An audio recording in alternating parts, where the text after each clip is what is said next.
Florida State Prison was built in 1960, and inside its walls are almost 1,200 inmates, most of them under maximum security lockup. Outside the prison, in between the rows of fencing, guard dogs patrol. Inside, all visitors and employees are screened by modern electronic metal detectors. Security is tight because inside this prison are the murderers and rapists, men who have committed the most heinous, atrocious acts against their fellow men. Men considered the worst criminals in the entire system. Over 100 of them have 25-year mandatory sentences. Many have life sentences. 146 are on death row. Their penalty is the most final, death by electrocution. Robert Austin Sullivan, R-Wing, or death row's longest current resident, convicted November 1973 of the robbery and murder of Donald Smith. Smith, a Howard Johnson's restaurant manager in Homestead, Dade County, Florida. His body was found by two hunters in a remote marshy area in the western part of Dade County. The body was face down with his hands bound behind his back with white surgical tape. There was a large wound to the back of the victim's head. I'm 32 years old. I was convicted of first-degree murder when I was 25 in 1973 in Miami. The charges that I am accused of is a robbery murder of a Howard Johnson's restaurant assistant manager.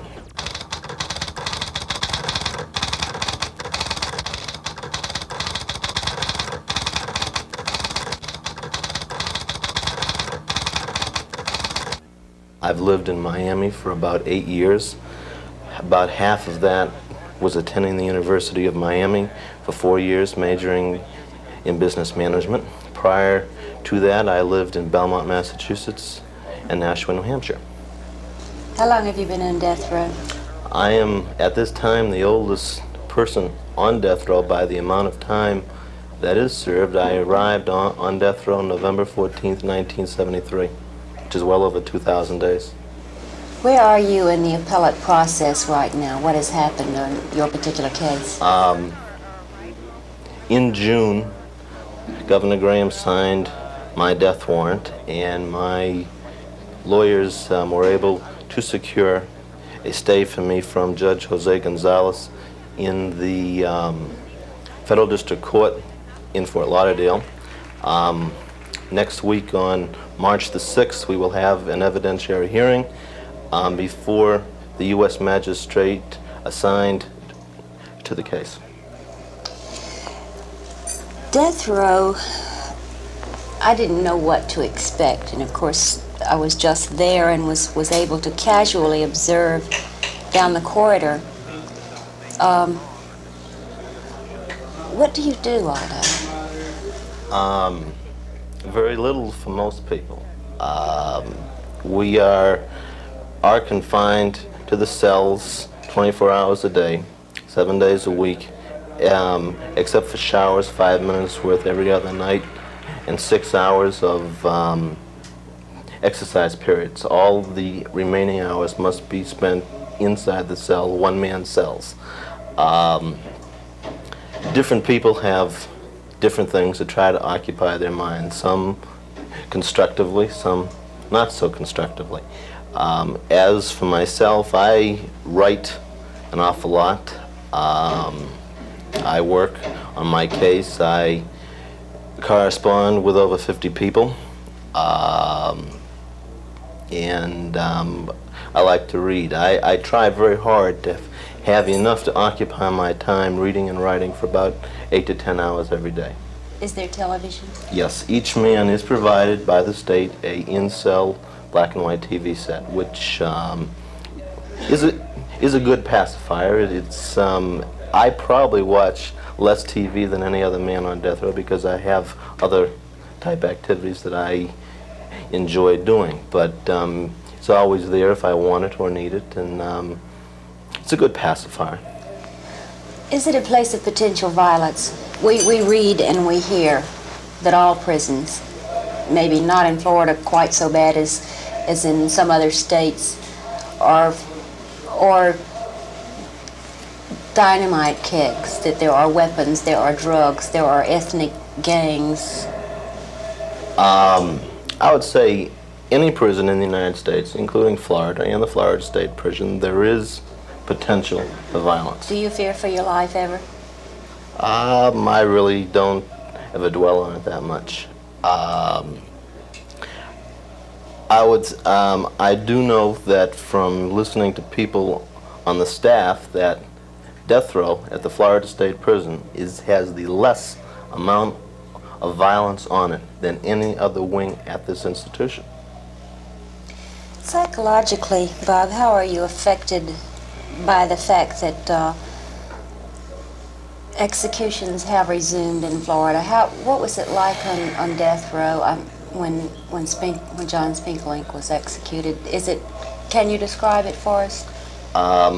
My particular vantage point to the execution room or execution chamber is only about 125 feet on the hypotenuse of a right triangle. And so I could see just about everything but what was going on inside the room. And it bothered me very, very much at that time, and it has bothered me ever since. It was, you know, I knew John ever since he arrived after me in 1974, and to see someone that I knew and liked be legally murdered by the state really, really bothered me.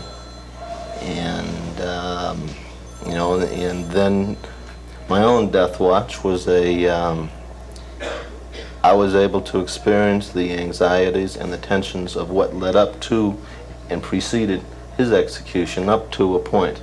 I didn't have to go through the final hours per se, but it's a mind-bending experience.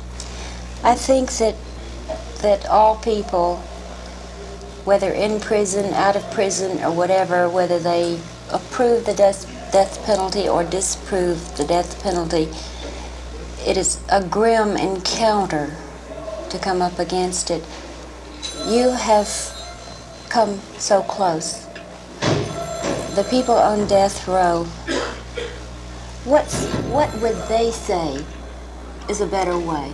We're not here to judge anybody or condemn anybody, certainly not to convict anybody. But for those people who have been given the death penalty, who have been convicted of taking another's life, what should society do? Okay, well, one of the main arguments of the death penalty is that it will potentially deter other people from committing crimes. Do you think it will? Definitely not. Looking at it in the abstract sense, most people who do commit crimes do it under one of two sets of circumstances. One is a passion type emotional thing, and that is a spur of the moment thing, and no penalty whatsoever will enter into their minds. The other area are people who don't think they're going to be caught, and I have never known anyone who doesn't think he's going to be caught. The end result will not deter them from anything. Therefore, the whole principle of capital punishment, as postulated by the politicians, is a total sham. A farce. That's a farce, unbelievable farce. It's a cheap way for the politicians to appease their constituency that they're doing something about crime. But the way to get crime is not after the fact, but before the fact.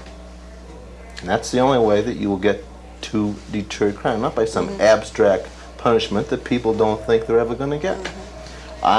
Looking at John Spinklink's execution, what purpose did it serve? Man was legally murdered. The murder rates in Florida immediately after that and the quarter after that rose. I would think with all the media exposure that execution drew, and I don't think it'll ever be that great again, if there was going to be a effect that the politicians are trying to tell people that will occur, it would have occurred immediately after that execution. But the murder rates rose by an appreciable percent. I believe in Miami they went up something like 13%, which to me is a large percent. In the course of this program, we treat the death penalty back from its beginning, in which years ago, prior to 1924, I think, defendants were tried, judged, and penalties carried out in their own communities. Now it is very removed from their own communities. It's, as you said, a very abstract thing. It's a thing that the public can get no awareness of, because how many of us can come to death row and talk with you? Very few. Do you think that people would have a better understanding or a greater aversion to, or pay more attention to, the death penalty if executions were televised? Do you think there should be? Well, from my particular vantage, when I have said that if I were ever executed, I would not object to my execution being televised. I'm sure there'd be a lot of people who would, want to see something like that happen. They're very bloodthirsty. I think the people in the middle of the spectrum, some people like death penalty, some people do not, but I think the people in the middle would be affected by something like that, where they would not want it as part of the criminal justice system. Back in England, they used to have executions out in the public, and an interesting irony that I have always enjoyed about the death penalty is that when people were hung for committing various crimes such as pickpocketing, there would be pickpockets in the crowd, working the crowd at an execution for other pickpockets. Seemingly because of that, the deterrence effect is non-existent. Bob, we're almost out of time, and this is frustrating because we've just really begun. But I want to leave time for you to volunteer anything that I have not thought to ask you about that you think might be meaningful to us. There's so much that could be said. I think that if people were to look at the death penalty in the sense that if it was their brother or their son, their father, their husband or wife, there are women on death row in the United States, including one in Florida, that and look at it in that sense of what the families must go through of the people on death row, that that would be a different perspective. That it's I have sympathy for the families of the victims of crime, but there are also families of the people on death row that I hear very little about. And it's a long, tortuous ordeal for the families of people on death row to keep coming here and going through the ups and downs of the criminal justice system through the years on death row. And I would hope that they might consider it in that vein.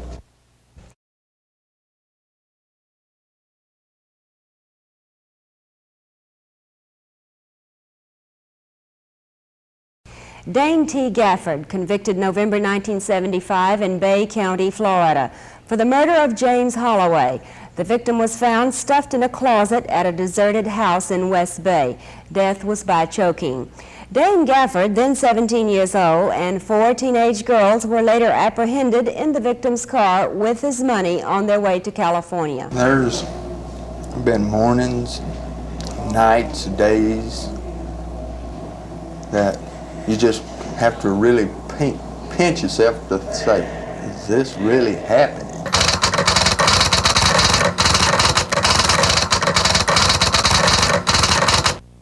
He expressed many times to the jury that I wouldn't even die in the chair. Mr. Leo Jones Dixon's district attorney, he expressed many times to the jury that I would probably never die in the chair because at that time they didn't have it. And but in July, around July the 2nd, I think they brought the chair back in '76. I'm faced with it now.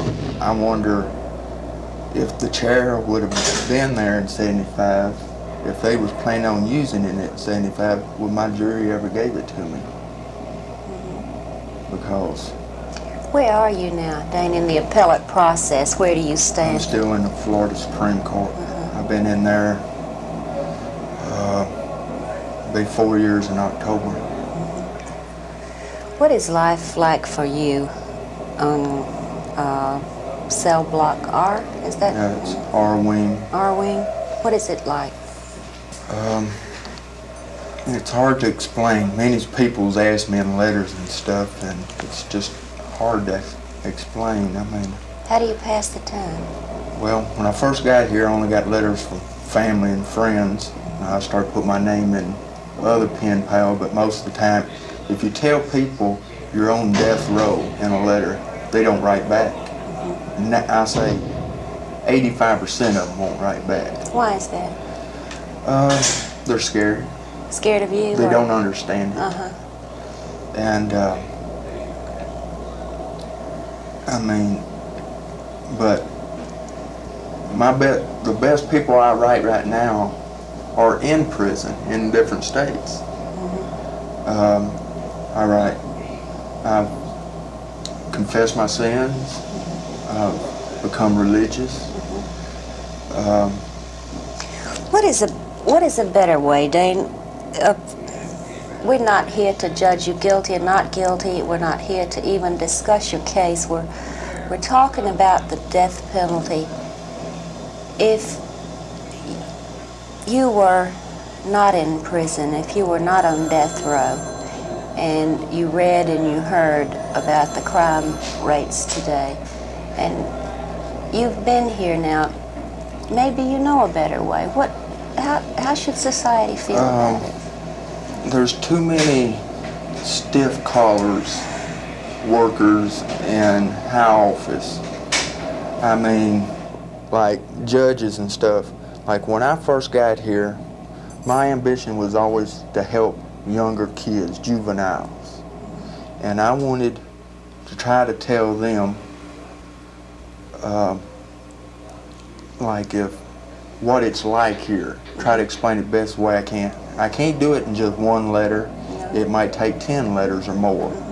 And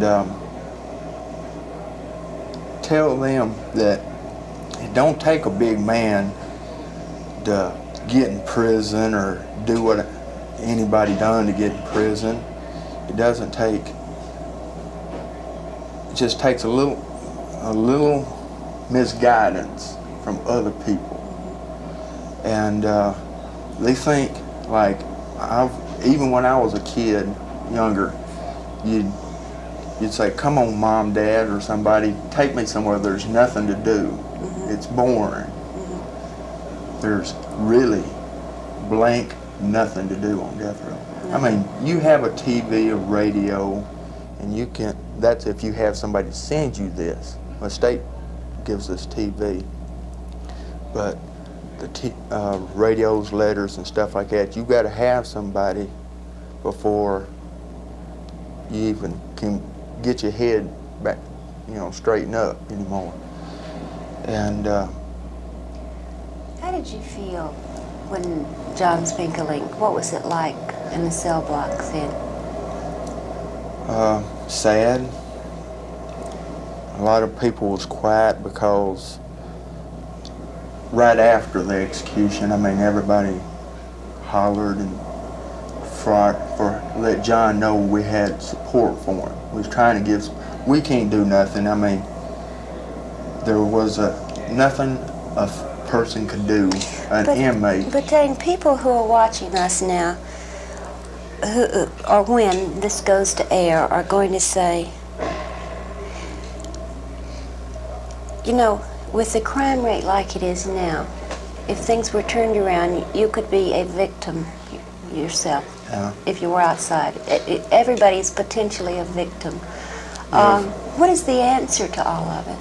If they have to look around to other states that don't have the electric chair, and their crime rate is just as high. You don't think it's a deterrent? No, ma'am. I think if somebody is downright guilty and they give them the chair, it's wrong. It's still wrong, because killing him ain't gonna solve nothing. It ain't gonna solve, it might solve having him back out on the street, but what's gonna solve the guy that's fixing to come in to take his place?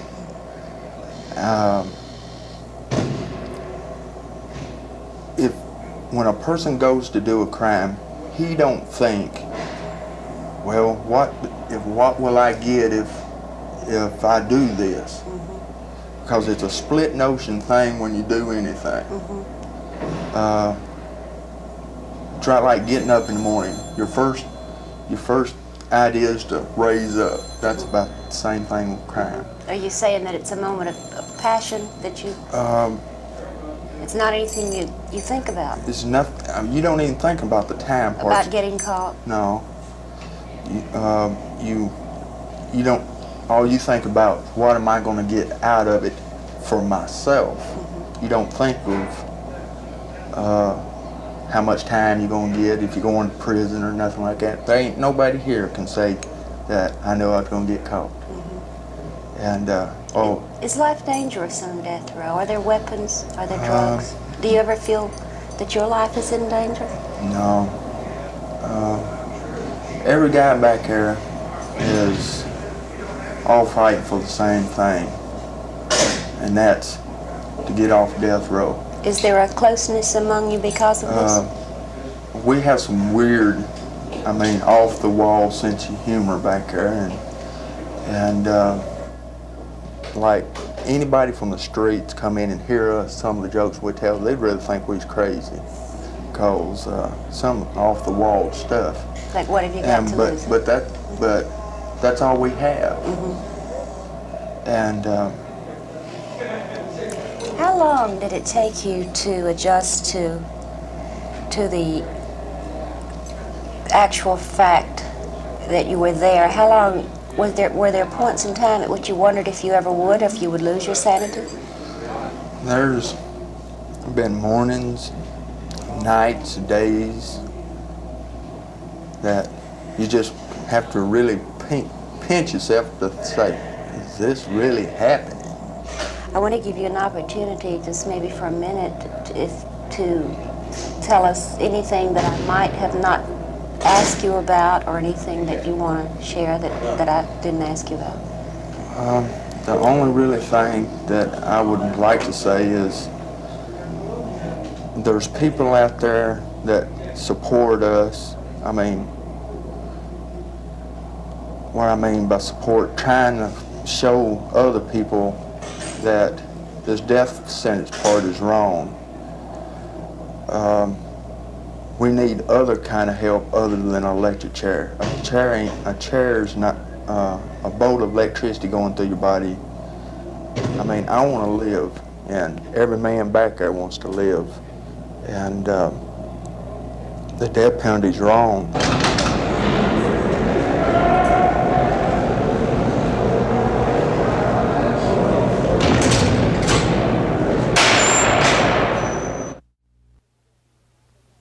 Dennis Manford Whitney, now 37 years old, has been at Florida State Prison 20 years, longer than any current prisoner.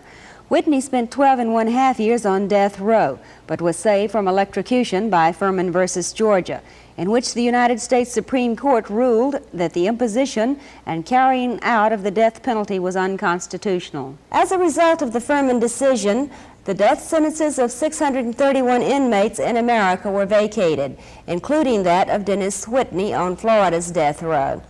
In Whitney versus State, the state says that Whitney freely confessed to killing a service station attendant in the course of a robbery on February 29, 1960.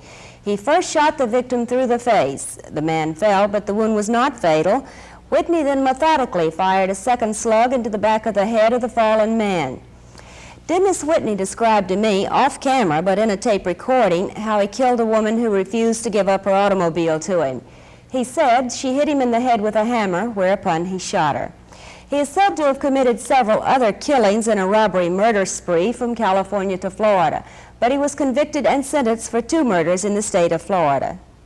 One reason I would never be able to commit a murder again is because I've realized that it's not a single solitary act.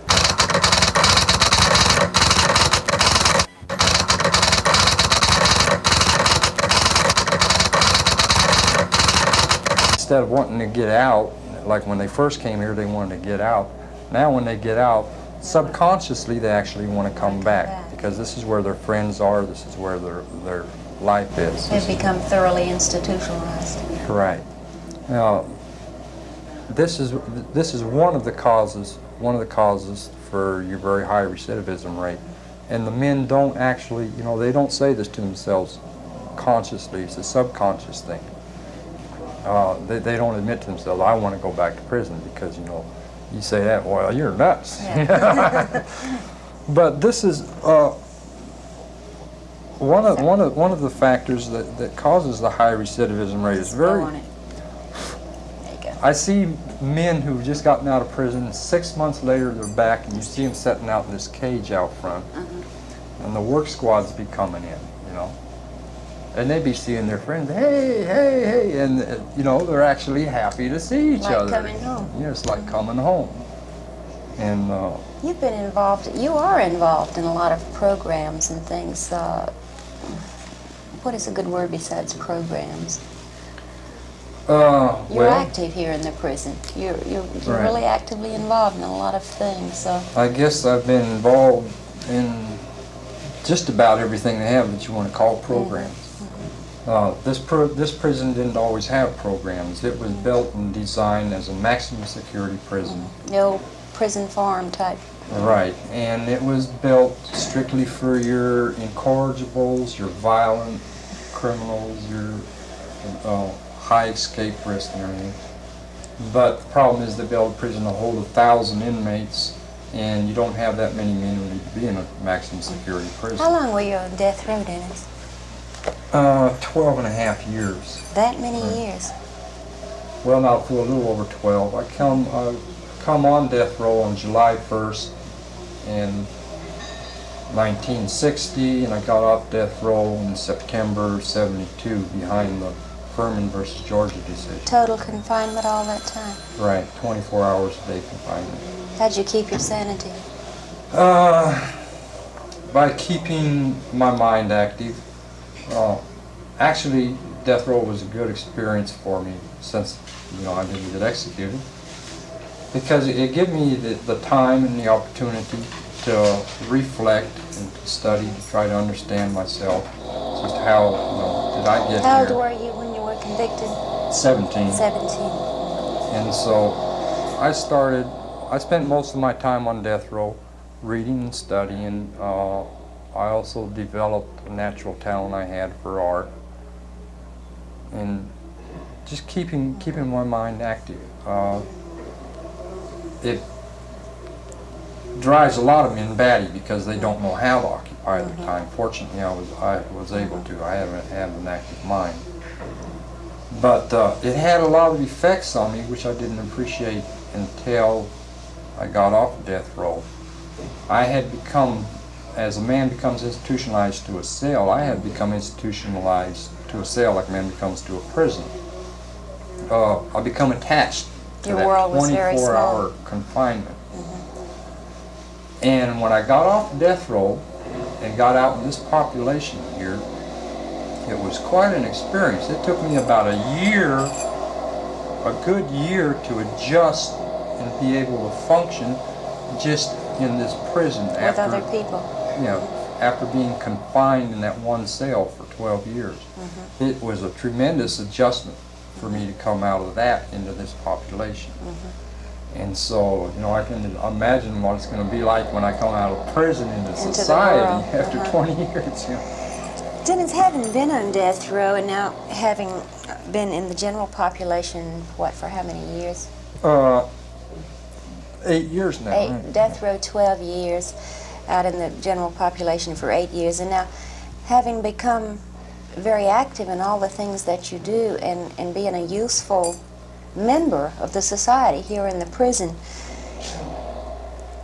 Tell us, if you will, your thoughts on the death penalty. The executions have started again. Of course, there's 146 people up there. Is there a better way?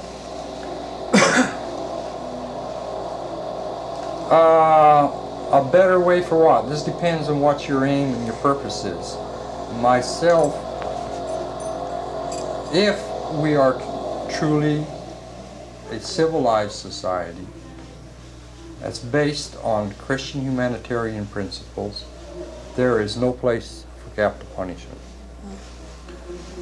The only way I could bring myself to accept capital punishment, and I would not support it for this reason, but at least I could accept it, is if we are honest about what it is.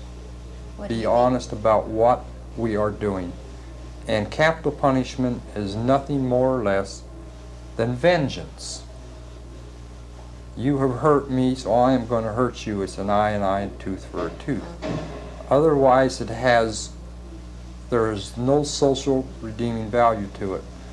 Some people try to rationalize or to excuse it saying deterrence. You don't think it is? Absolutely not. There is no, the idea of deterrence, anyone who claims deterrence has very little understanding of human nature and what motivates human behavior. I know that smoking can give me cancer, emphysema, heart attack, you name it, and I'm still smoking 2 packs a day. I know that if I drink and drive, you know, I can get killed, but how many people are drinking and driving? It's not stopping them, it's not a deterrence. You know that if you speed, you're going to get a ticket. Okay, if you happen to pass a policeman, well, you'll slow down and drive carefully for a little while, but as soon as you feel safe again, you're going to speed again. So what it is God's been wise enough to give us the ability to deceive ourselves that we are somehow infallible or exempt from all the accidents which befall man, you know. That lightning might strike you and it might strike you, but it's not going to strike me. If we didn't believe that we were somehow not going to have these things happen to us, life would be very morbid, you know. We wouldn't do nothing. We would exist in a state of fear. I can't do this because of this possible consequence or that possible consequence. So all these misfortunes in life happen to other people. They never happen to us. Other people get cancer, not me, you know. Other people lose their jobs, not me. So you're saying that criminals say other people will get caught, not me. Right. They don't actually verbalize this. When I was committing my crimes, I never even considered the thought of whether or not I was going to get caught. Didn't matter? I just didn't give it the thought. Inconceivable. And not consciously. But any act we do with the idea that we're going to succeed.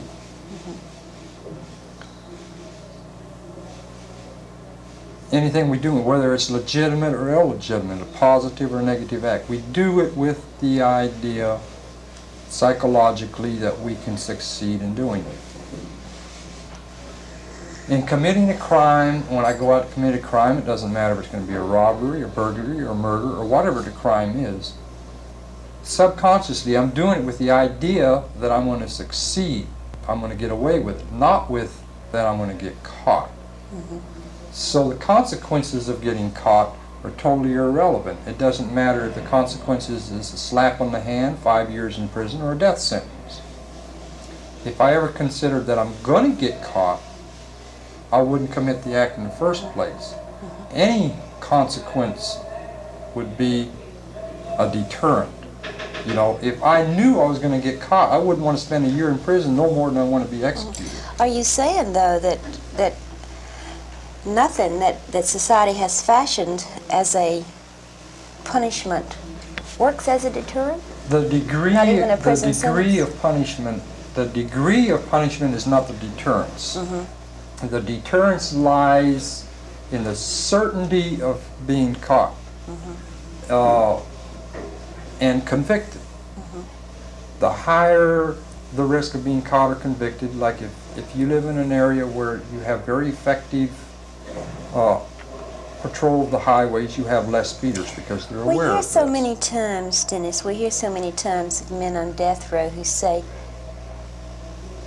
execute me now if you're going to. Don't put me through this long appeals procedure, but They don't really mean it, do they? Definitely. Do they mean it? What happens back on death row, when I came here, executions were very Was there active. a time when you felt that way? The first 3 years I was here, you know, I witnessed 12 executions and came very near to being executed myself. Now, when I first came here, one of the men told me he'd been on death row 5.5 years, you know, and he was my cell partner. They hadn't built the East Unit yet. I was in the old death house, and they had 2-man cells. And he was the first man I seen executed. He was my cell partner. And when they actually came and told him his death warrant, and he knew he was going to be executed, I saw something that I found very hard to understand. I couldn't believe it, because there seemed to be a great sense of relief, like a tremendous burden had been lifted off his shoulders. And he was very calm. And boy, this blew my mind, you know, because here's this guy fixing to be, and instead of me trying to comfort him, he was actually trying to comfort me, because I was the one being upset by his being executed. So the years, many years in a prison cell would have been a greater punishment to him than death? No, not being in prison. It's being on death row. Here's what happens. A man's emotions are played with, his nerves played with like a yo-yo. His hopes are constantly going up and down, up and down. He lives in a constant state of uncertainty and anxiety. He never knows what tomorrow's going to bring, you know. And it just The anxiety. more, yeah, the nervous anxiety, and constantly, you know, his hopes get raised, an appeal gets denied, and he goes down. It's up and down. Rather know the worst than not to know it all. And you reach a point, and I reached that point so I can understand it. You finally reach a point after so many years of it and going through so many appeals, you finally reach a point where you just want it to be over with no matter what. Either a new trial or a commutation or an execution, you just want it to be over with. You want to know something definite. And I experienced this when I thought I was going to be executed in '63. My warrant had been signed, and I came to within a day of being executed, and I experienced this sense of relief. Well, finally, you know, at least finally it's over with one way or another. And it really doesn't matter which way, just so it's over with. And this is the real torture. The execution itself is anticlimactic. The worst part of it is the years, the ritual, the process the man goes through. That perhaps is even more inhuman than the execution itself. In Florida in particular now, Dennis, controversy rages, in particular since the Spinker Lake execution, over capital punishment. And for those people who oppose capital punishment, there are those who say, but what do you say to the family of the victim? This argument. Help us with that. Help us to... I think the victims of crime, not only of capital crimes, but of all crimes, are double victims. I think they're very badly neglected and ill-considered by our judicial system, The victims. by our society. All the focus is on the criminal himself. And often the victim is victimized by the judicial process, so he becomes a double victim. I think we need to give more consideration to the victims. Society has a responsibility too, and I think some responsibility should be placed upon the criminal to be reimbursed where possible. Of course, in cases such as murder or rape, there's no way of making compensation or reimbursement. Right. One reason I would never be able to commit a murder again is because I've realized that it's not a single solitary act. You know, when I kill you, that's not the end of the act. The ones who really suffer and continue to suffer are the living. Your family, the people who knew you, the people who loved you, who depended on you. I have hurt them even as much, if not more, than I've hurt you when I've killed you. They're the ones who truly suffer. So even if you deserve to die, you know, maybe you've done something that maybe I have a valid, I can rationalize and say, well, you've done something enough to me that you deserve to die. But by killing you, it's not just you, it affects hundreds of people. So it's not isolated. I never appreciated this before. I've just come to appreciate this. That there are consequences far beyond the single solitary act where many people suffer. And I think for this same reason is another reason we shouldn't have capital punishment. We heard that from one defendant When today. you execute me, you're not really punishing me. No. You know, because when I'm in the grave, I feel no sense of loss, no sense of suffering. I don't. If you're not hurting. I'm not being hurt. But the living are. You know, my family People who love you. love me just as much as the families of the victims love them. And I don't think by executing me, you are lessening their suffering any or their loss any. It does not make the dead any less dead. And it doesn't lessen the suffering or the loss of the living any. So instead of, you know, having an answer to the problem, you're actually compounding the problem. Have any hopes of getting out? Eventually, yes, I hope to get out, and I hope to get out much sooner than they're talking about. They're talking about letting me out in '96 right now, another 16 years. Do you think you can function on the outside after that many years? It would be very difficult. If I was turned out right now today, I would have a tremendous adjustment problem. The world, you know, has just totally changed in the 20 years I've been out there. And keeping me in here longer is not going to make it any easier. Actually, if I stayed in prison another 15 years, I doubt if I would want out. There would be nothing for me to go out to. Do you think you...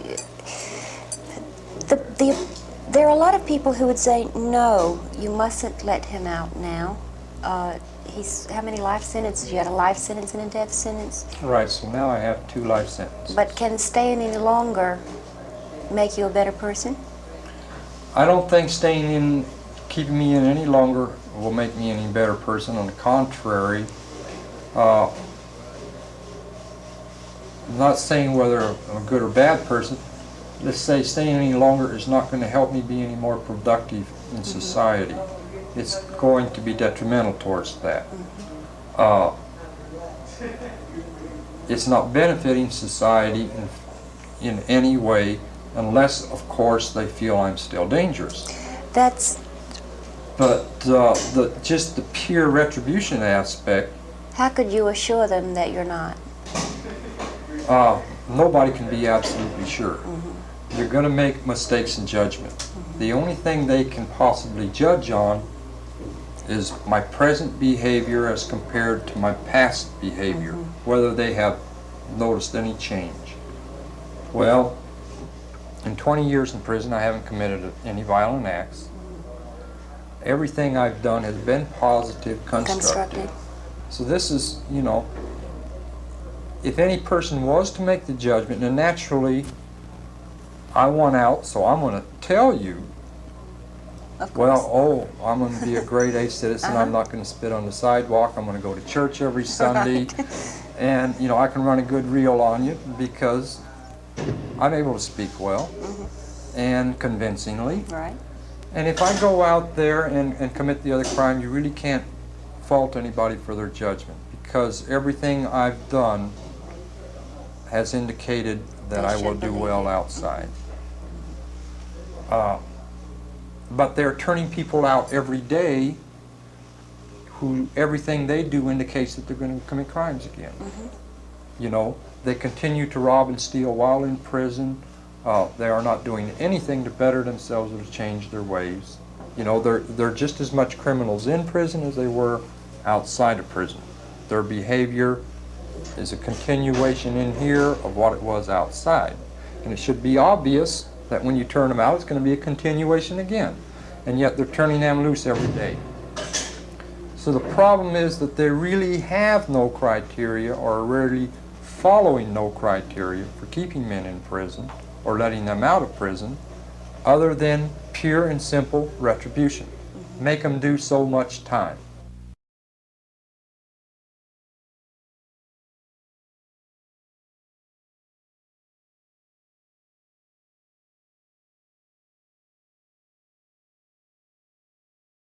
Beth, I had really faced the philosophical question of the appropriateness of the death penalty prior to being elected governor.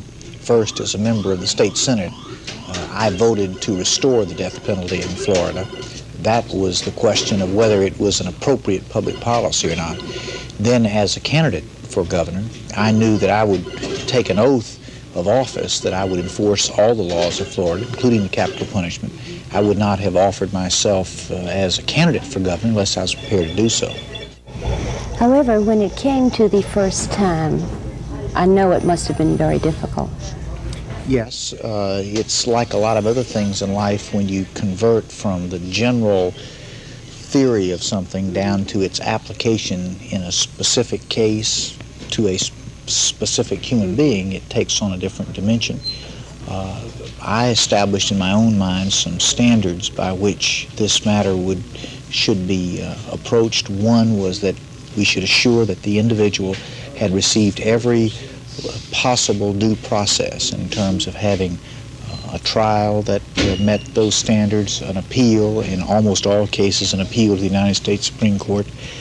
Second, that if there were circumstances that warranted commutation, if there were circumstances that justified mercy, to be prepared to do so. But third, if there were no such standards, that there was nothing to be gained, no ends of justice were served by unending procrastination and delay. And so I would sign death warrants. To date, I have signed 8 death warrants, have recommended commutation in 3 cases. All the inmates we talked with on death row say that the death penalty is not a deterrent, but none of them offered an alternative to capital punishment, even though we kept pressing them for a better way if the death penalty is indeed not the answer. You've heard from many people, I'm sure, since the Spinkelink execution. Does the public still seem to strongly support the death penalty?